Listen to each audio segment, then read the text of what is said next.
Sonia ma'am, first of all so good to see you here. आज हम बात करेंगे आपकी नई फिल्म आ रही है द लास्ट ब्रेथ, उसके बारे में कुछ बताइए। काफ़ी इंटरेस्टिंग सा नाम है एंड नेचर के रिलेटेड है आई गेस कुछ, तो उसके बारे में थोड़ा बताइए। क्लाइमेट के ऊपर फिल्म है। और जितना भी मतलब जैसे कि अ, काफ़ी चलता रहता है कि पेड़ काट के कोई फैक्ट्री ऑन करो या फिर कुछ भी करो, तो उसके ऊपर हमने एक फिल्म बनाई है, क्योंकि ये पूरी फिल्म रिलेटेड है मुंबई के ऊपर। क्योंकि एक आदिवासी थे जिन्होंने पूरा एरिया को काटने नहीं दिया। ठीक है, पूरा जंगल था जहाँ पर वो लोग रहते थे। तो उसके ऊपर ये फिल्म है और आई होप आप लोगों को सबको अच्छी लगेगी। कहीं ना कहीं शुरुआत कैसे हुई, स्क्रिप्ट आपके पास कब पहुंची एंड जब प्रोजेक्ट में आपको पता चला शिव भी साथ एक्चुअली में है, इसके बारे में हाँ, थोड़ा बताइए। ये प्रोजेक्ट पहले हम कुछ और बना रहे थे। ठीक है, मैं कुछ ना कुछ राइटिंग भी करती रहती हूँ। ठीक अच्छा। है, और हमारे जो प्रोड्यूसर और डायरेक्टर थे, तो उन्होंने बोला था कि हम फिल्म कांस फेस्टिवल के लिए बना रहे हैं। तो उनका स्टोरी भी था, पर मुझे थोड़ा सा और यूनिक चाहिए था। तो फिर मैंने ऐसे ही एक दिन क्लाइमेट के ऊपर फिल्म लिखी, पर उनको कुछ स्क्रिप्ट में चेंजेस करने पड़े। तो उन्होंने फिर अलग से लिखी। पहले सब्जेक्ट मैंने ही निकाला था वो क्लाइमेट के ऊपर। अच्छा, सिर्फ आपने रोल नहीं दिया, कहीं ना कहीं आइडिया भी आपने ही दिया स्टोरी का कि इस पे कुछ हम बना सकते हैं अगर कांस के हाँ, लिए ऐसे बनाना है। क्लाइमेट के ऊपर हमने बनाया था, बट उन्होंने चेंज करके कुछ और बनाया। वैसे आपका क्लाइमेट से कितना वास्ता रहा है, क्लाइमेट नेचर के लिए आपको कितना पसंद है चीज़ें करना से? बहुत लोगों को नेचर बहुत पसंद होता है, पेड़ लगाना एंड ऐसी अच्छी चीज़ें करना, क्योंकि हम आज जैसे शहर में रह रहे हैं, मुंबई बहुत पोल्यूशन है, तो स्टोरी की तो नीड है कहीं ना कहीं, तो ये आइडिया है तो कहीं ना कहीं कनेक्शन है आपका कुछ। पहली बात तो बहुत बिगड़ चुका है क्लाइमेट। ठीक है, हम्म। और ये लोग कोई समझता भी नहीं है कि क्लाइमेट कितना बिगड़ चुका है, चाहे वो मुंबई का हो, चाहे दिल्ली का हो, चाहे बिग सिटी में, सब जगह। ठीक है, तो मेरे दिमाग में ऐसा ही था, क्लाइमेट इतना डिग्री टेम्परेचर बढ़ता जा रहा है, वो क्यों बढ़ रहा है? वो इसी वजह से बढ़ रहा है ना, क्योंकि क्लाइमेट खराब हो चुका है। फिर आज हाँ। पेड़ नहीं है। ठीक है, कि जितनी भी हवा हमारे पास आने तक होती है वो इतनी सुरक्षित नहीं है। ठीक है, हम जो भी ले रहे हैं वो अंदर, चाहे वो कचरा हो चाहे कुछ भी हो। ठीक है, तो बस उसी पे मेरा दिमाग था कि क्लाइमेट तो देखो खराब तो हो ही चुका है, बट कुछ लोगों को और को दिखा दें कि देखो कितनी स्थिति खराब हुई है। कहते नहीं है कि हम उसमें जाते हैं कि मेट्रो सिटी बन रही है, मेट्रो ये बन रहा है, वो बन रहा है। ठीक है, तरक्की पे चले जाते हैं, बट तरक्की के साथ साथ हमने कुछ और भी खराब किया है, वो है क्लाइमेट। हाँ, ज़्यादातर हम डेवलपमेंट की बात करते हैं, नेचर की बात नहीं हाँ, करते। डेवलपमेंट की बहुत बातें होती हैं, ये आ रहा है इस सिटी में, वो आ रहा है, बट क्लाइमेट बहुत खराब हुआ है। तो अभी मुझे लगता है कि टेम्परेचर आज आज का टेम्परेचर 40-45 है। तो आने वाले 70-75 जाएगा, और 75 जाएगा तो फिर उसके बाद क्या होगा? उसके बाद तो सिर्फ जितना भी हमारे ग्लेशियर्स है, वाटर पिघलेगा, बाढ़ आएगी। ठीक है, समुद्र का स्तर ऊपर हो जाएगा। ठीक है, और मुंबई जैसी सड़ी बड़ी बड़ी सिटियों में तो और ज़्यादा प्रॉब्लम होगा। तो उस चीज़ को कोई देखता ही नहीं है, उस चीज़ पे लोगों का फोकस ही नहीं है। तो बस मेरे दिमाग में था कि देखो बिगाड़ तो दिया ही है, हम कुछ और बना के दिखा दें कि देख लो इस चीज़ से ये भी प्रॉब्लम होगा कहीं ना आगे कहीं लोग चल। आपकी फिल्म को देखेंगे तो और उन्हें जागरूकता होगी कैसे नेचर हमारा इम्पोर्टेंट है हमारे अब लिए। देखो टाइम तो निकल चुका है, मैं सही बताऊँ तो। ठीक है, जो बिगड़ना था वो बिगड़ चुका है। ठीक है, अब उसको सही, आई होप सही हो, बट मुझे नहीं लगता कि वो अब सही हो पाएगा। क्योंकि आप टेम्परेचर जितना भी देख रहे हैं, आज अभी हम इस रूम में बैठे हैं, एसी चल रहा है। ठीक है, इसका क्या है? इसका खराब तो हो ही रहा है ना क्लाइमेट। जी। तो हम जितना गर्मी होती जाएगी उतना क्लाइमेट जल्दी बिगड़ता जाएगा। तो अब ये था कि पेड़ लगाओ थोड़ा सा और शायद जीवन और अच्छा निकले। बट लोग पेड़ लगाना ही नहीं चाहते हैं, लोग बोलते हैं कि नहीं, हमारी सिटियों में लग्जरी होना चाहिए। उल्टा जितने लगे हैं वो भी काटे जा रहे हैं कि अब ये काटे जा चाहिए रहे वो हैं, चाहिए। फैक्ट्री बननी है, जी। ये बनना है, वो बनना है। फैक्ट्री से जो केमिकल निकलता है वो कितना खराब कर रहा है, कितनी जो हवा है हमारी वो रही नहीं सुरक्षित।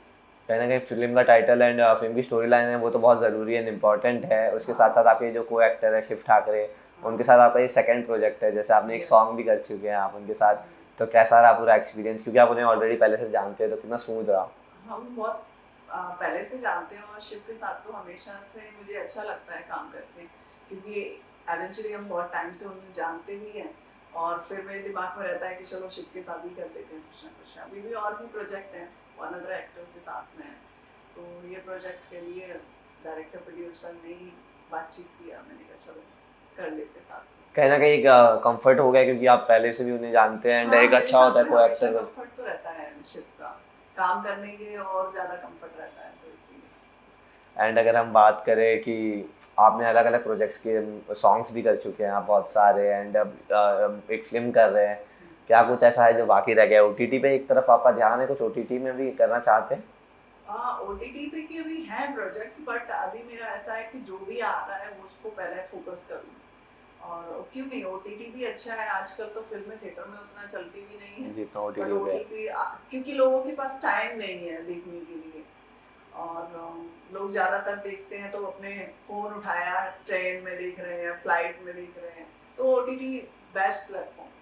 एंड कहीं ना कहीं अगर हम बात करें आप रियलिटी शोज भी कर चुके हैं, बिग बॉस भी आप कर चुके हैं, आप भले ही कम वक्त के लिए थे पर और जितने भी वक्त थे ऑडियंस का दिल जीता आपने, एक अच्छी इमेज आपकी कहीं ना कहीं रही, तो वो पूरा एक्सपीरियंस कैसा रहा आपको शेयर करना चाहेंगे उस पर? उसका एक्सपीरियंस अच्छा रहा, बिग बॉस तो था ही स्टार्टिंग मेरी इंडस्ट्री की, और उसके बाद तो धीरे धीरे धीरे धीरे चेंजेस आते रहे, हर कुछ आफ्टर बिग बॉस बहुत कुछ सिखाया जिंदगी में, तो अभी और भी सीख ही रही हूँ, लर्निंग चल रही है। बट बिग बॉस से मैंने एक चीज़ देखी है, कई कंटेस्टेंट नाराज़ होकर निकलते कि कहीं ना कहीं है ना अनफेयर रहा या उनकी तरफ बायस थे, क्या कहते हैं फेयर गेम नहीं रहा, तो आपको कभी ऐसा महसूस हुआ कि आपके तरफ ऐसा कुछ रहा? मैं ये सोचती हूँ कि हाँ, थोड़े दिन रहती और ज़्यादा तो और अच्छा कर सकती थी, बट जितने भी दिन रहते हैं, जितना भी टाइम रहती हूँ, मैं उस चीज़ को एक्सेप्ट करती हूँ कि क्यों किसी चीज़ को लिए ये बोलो कि मुझे आज ही सब कुछ मिल जाएगा, ठीक है, वो जब टाइम होगा तो वो और भी कुछ मिलेगा, और शायद उतना ही मेरा जर्नी था, और जल्दी हो गया तो शायद ये भी सोचती हूँ कि सही हुआ जल्दी निकल गए कभी कभी, क्योंकि मैं जिस तरह की हूँ, ठीक है, मैं फिर कोई अच्छे से नहीं मानता है तो मुझे समझाना भी आता है, अब मैं समझाती नहीं हूँ बिल्कुल भी, अब मैं आनंद लेती हूँ, मैं कहती हूँ समझो खुद। कहीं ना कहीं एक रिलैक्स एटमोसफियर तो आपने अपने पीस ऑफ माइंड में चले चुके हैं, बिल्कुल आराम से एकदम रिलैक्स रहते हैं, ज़्यादा लोगों पे टेंशन नहीं लेना, ये कैसे नेचर ने, क्या कहते हैं एक्सपीरियंसेस ने ऐसे सिखा दिया बना दिया या आप हमेशा से ऐसे रहे? जैसे कि जैसे कि एकदम काम और चीज़ों को जैसे है वैसे लेना, जैसे हुआ वो ठीक है ओके, कोई ज़्यादा लोड नहीं लेना।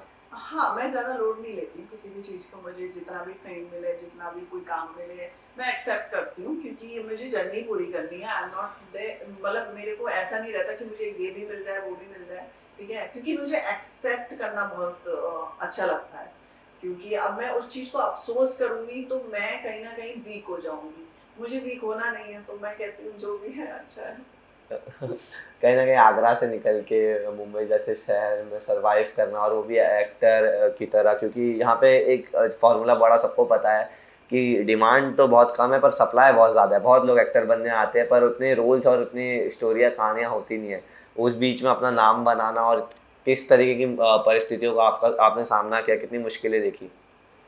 मुश्किलें तो बहुत थी, और मुश्किलें मुझे बिल्कुल पता नहीं चली इनफैक्ट, क्योंकि मुझे कभी कभी लगता है कि जब भी वक्त निकल जाता है तो मैं उसको याद नहीं करती हूँ, जब याद करूंगी तो मुझे पेन होगा, हाय मैंने इतना सब स्ट्रगल किया, मैं उस चीज को याद नहीं करती हूँ, मैं आनंद में लेती हूँ, मैं कहती हूँ वो भी मैं देख के हंस रही होती हूँ, कभी भी मैं अपनी जर्नी को देख रही होती हूँ, मैं हंस रही होती है, अच्छा मैं ये कर रही थी, मैं ये कर रही थी, बट स्ट्रगल सबकी लाइफ में होता है, उसको एक्सेप्ट करो और किसी में ब्लेम मत करो। ब्लेम करना बहुत गलत है कि उसकी वजह से ऐसा हो गया, शायद ऐसा हो जाता, वैसा हो जाता, कैसे हो जाता, ये तुमने डिसाइड किया था, कैसे हो जाता? मैंने खुद डिसाइड नहीं किया था कि मैं मुंबई आऊंगी, मैंने खुद डिसाइड नहीं किया था कि मैं एक्टर बनूंगी, अच्छा। मैंने खुद डिसाइड नहीं किया कि मैं यहाँ बैठ के, ये सब हो रहा है, जब हो रहा है तो मैं उस चीज को आनंद क्यों नहीं ले रही?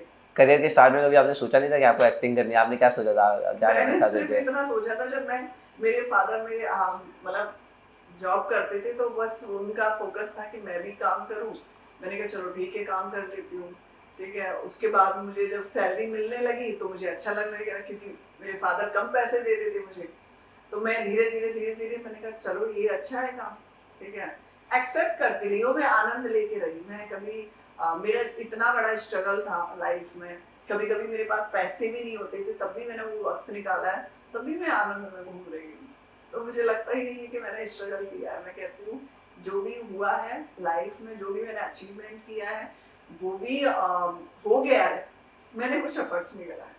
कहीं ना कहीं एक पीस ऑफ माइंड हमेशा रहा है, भले ही दिन अच्छे रहे खराब रहे, पर पीस ऑफ माइंड हमेशा आपके साथ रहा है। हाँ, जो जाता है उसको भी मैं एक्सेप्ट करती हूँ, जो चीज़ आती है वो भी चीज़ें एक्सेप्ट करती हूँ, क्योंकि मैंने मन को स्थायी किया है। जब मन से इंसान परेशान होता है तो उसको दिखता है कि मेरे को ये हो जाए, मैं स्टार बन जाऊँ, मैं बहुत बड़ी बिजनेसमैन बन जाऊँ। मैंने एक्सेप्ट कर लिया है, जो हो रहा है वो भी क्या कम अच्छा हो रहा है। जी ज़रूर। अब जब आप देखते हैं, आपकी फैमिली जब देखती है कि आप इतने सारे अच्छे पॉजिटिव चीज़ें कर रही है, अच्छे सॉन्ग्स आ रहे हैं, कहीं ना कहीं अच्छे प्रोजेक्ट्स आ बट रहे हैं। अभी तक मैंने अपने आप को ये माना ही नहीं है कि मैंने कुछ अचीवमेंट किया, अच्छा। क्योंकि जिस दिन मैं ये मानने लगूंगी कि मैंने बहुत कुछ कर लिया है तो डेफिनेटली मैं कुछ नहीं कर पाऊंगी। ये मैं हमेशा बोलती हूँ, अच्छा ये हो गया है, ओके अब नेक्स्ट नेक्स्ट पे मैं रेडी हो जाती हूँ, बट मैं एक्सेप्ट नहीं कर पाती हूँ। मैं कभी एक्सेप्ट नहीं कर पाती कि मुझे अच्छा फेम मिल गया है। अच्छा, लोग मेरे को बोलते भी घर पे आके, मुझे कभी कभी लगता है कि सोनिया तुम ऐसे रहते हो, ऐसी नॉर्मल लाइफ में कभी लगता ही नहीं है। मैंने कहा यही तो बात है। अभी मैं मालदीव घूम रही थी तो वहां पे भी एंजॉय कर रही थी, बट लोगों को एक्सेप्ट नहीं हो रहा कि आप ऐसे भी रहते हो नॉर्मल तरीके से। मैं कहती हूँ मुझे लगता ही नहीं कि मैंने कुछ अचीवमेंट किया है अभी। अभी तो जर्नी बाकी है, अभी क्या क्या करना है वो अभी मैं खुद नहीं तय करती हूँ, क्योंकि मैं तय करूंगी तो मैं लिमिटेड करूंगी, और ईश्वर जब तय करेगा वो ज्यादा करेगा। तो मैं कहती हूँ जो करना है वो ईश्वर को ही करना है, मेरा जो कर्म है मैं करूँगी। कहीं ना कहीं बहुत कुछ करना बाकी है। ऐसा कुछ है जहन में जो कि ये करना है मुझे, इस तरीके का रोल करना है, इस तरीके के लोगों के साथ काम करना है, ऐसा कुछ है ड्रीम अब बुक? सब छूट गया, पहले इनकी बहुत रहती थी मेरी। आफ्टर मतलब 2 साल पहले, ठीक है, मेरा दिमाग में हमेशा चलता रहता था मैं ये करूँगी वो करूँगी। अभी मेरे को लगता है कुछ नहीं, बस जो होना है वो होके रहेगा। आप बस एक्सेप्ट करो। सबसे मन क्यों कि लोगों का है ना, मन बहुत खराब हो चुका है, ठीक है, इंडस्ट्री में। सबसे ज्यादा लोगों को रहता है कि मैं इस डायरेक्टर प्रोड्यूसर के साथ काम करूंगी तो ही मैं स्टार बन पाऊंगी, ठीक है। मैं कहती हूँ कि मैं घर पे बैठूंगी, जब भी कोई काम आएगा तो डेफिनेटली मैं करूंगी। तो आपका कोई ऐसे अब ये नहीं है ड्रीम बुक कि इनके साथ काम करना है या इस तरीके का किरदार करना है, क्योंकि अब आप वो छोड़ चुके हैं उस मैं छोड़ भाग में? चुकी हूँ, क्योंकि मेरे अंदर वो रही नहीं है चीजें। क्यों? आफ्टर मेडिटेशन बिल्कुल भी नहीं रही। पहले बहुत सोचती थी कि ऐसा हो जाए वो जाए, और जो सोचती थी वो होता भी था। अब मैं सोचती नहीं हूँ, अब मैं ये सोचती हूँ जो होगा वो अच्छा होगा, एंड एक्सेप्ट एवरीथिंग। कहीं ना कहीं मेडिटेशन आपकी लाइफ का एक बड़ा पार्ट रहा है, उस तरफ बहुत स्पिरिचुअली बहुत आप ज़्यादा कुछ समय से गए हैं। स्पिरिचुअल के बाद ये पता चला कि आपको छोड़ना नहीं है, एक्सेप्ट करना है, ठीक है। आपके साथ गलत हो रहा है, यू एक्सेप्ट। आपके साथ अच्छा हो रहा है, यू एक्सेप्ट। आप उस चीज को अफसोस करोगे, डिप्रेशन में जाओगे या कुछ करोगे तो आप प्रॉब्लम आएगा। मेरे घर जब मेरा स्पिरिचुअल पाथ चल रहा था तो डेफिनेटली मेरी फैमिली बहुत परेशान थी कि मेरे को मेंटली कुछ इशू हुआ है, ठीक है। और मैं सोच रही थी, मैंने कभी मैं बैठी क्यों, बट मैं उस चीज को भी बाद में मैं समझी कि नहीं, मैं इसलिए बैठी थी क्योंकि मुझे समझना था कि what is the meaning of spiritual, ठीक है। तो जब मैं स्पिरिचुअल को समझी, मैं बाहर निकली, मैं फिर से स्टैंड हो गई। कहीं ना कहीं ये तो बात रही। क्योंकि लोगों को सालों लग जाते हैं, ठीक है, जी। इस चीज को समझने में कि स्पिरिचुअल है क्या। है क्या? लोग दिन भर रात भर लगे रहते हैं, ठीक है। और मैं कह रही हूँ एक ही चीज है, कुछ है ही नहीं। एक है ईश्वर के लिए प्रेम, और वही सब पूजा है, ठीक है। वही आपका सब ध्यान है, ठीक है। आप मन में कोई और को रख के आप छल कपट ये सब लेके सोच रहे हो और फिर बोल रहे ईश्वर मेरा सब ठीक हो जाए, तो कैसे ठीक हो जाएगा। पहले ईश्वर के लिए प्रेम तो है ही नहीं आपको। इंडस्ट्री में कैसे लोग मिले, क्या आपको लगता है कैसे आपका अनुभव कैसा रहा? क्या अच्छे लोग रहते हैं या फिर जो कहते कुछ और है और होते कुछ और है, इस तरीके का ज़्यादा लोग मिले? मैं बोलूँ होते कुछ और है, कहते कुछ और है, वो तो चलता ही रहता है, ठीक है। बट उस चीज को आप कैसे लेते हो वो बहुत महत्व है। आप उस चीज को, कोई मेरे को बोल रहा है कि नहीं मैं आपको बंसाली की फिल्म दिला दूंगा, ठीक है, तो मैं उसको सीरियस ले रही हूँ तो मैं फूल हूँ ना। जब मिलनी होगी तो मिल जाएगी, क्यों टाइम वेस्ट करना है उसके पीछे पीछे लग के। तो मुझे ऐसा लगता है कि कोई भी लड़की, जैसे लड़की हो या लड़का हो, ठीक है, मिसयूज होता है वो एक्सपेक्टेशन की वजह से होता है कि लोगों को इतनी बड़ी एक्सपेक्टेशन है कि भाई मेरा ये हो जाएगा, उसके लिए फिर आप जो कुछ करना पड़े मैं करूंगी। मैं कहती हूँ मैं अपने शर्तों पे जीऊंगी, मैं नहीं झुकूंगी कि हाँ भाई कोई मेरे को बोलता भी है तो मैं सिर हिला देती हूँ, ओके वाह वेरी गुड, आपको क्या ऐसे लालच बोल रहे दिए हो। गए हैं कि ये प्रोजेक्ट दिला देंगे, वो प्रोजेक्ट क्योंकि दिला देंगे? जो चीज मुझे करनी थी ईश्वर ने मुझे और ज्यादा दिया है, ठीक है। कभी मुझे किसी चीज की मुंबई में प्रॉब्लम स्टार्टिंग में था, ठीक है, घर नहीं था, चीजें नहीं थी, आज मेरे पास सब कुछ है, ठीक है। आज भी मैं वो किसी की पागलों वाली हरकतों में आ रही हूँ तो सबसे बड़ी तो फूल मैं हूँ ना, तो मैं उसको क्यों बोलूंगी कि वो मेरे मेरे साथ साथ ये कर गलत कर गया। रहा है। चीटिंग तो आपने खुद ने की ना अपने साथ में, कि तुमने जाने दिया अपने आप को।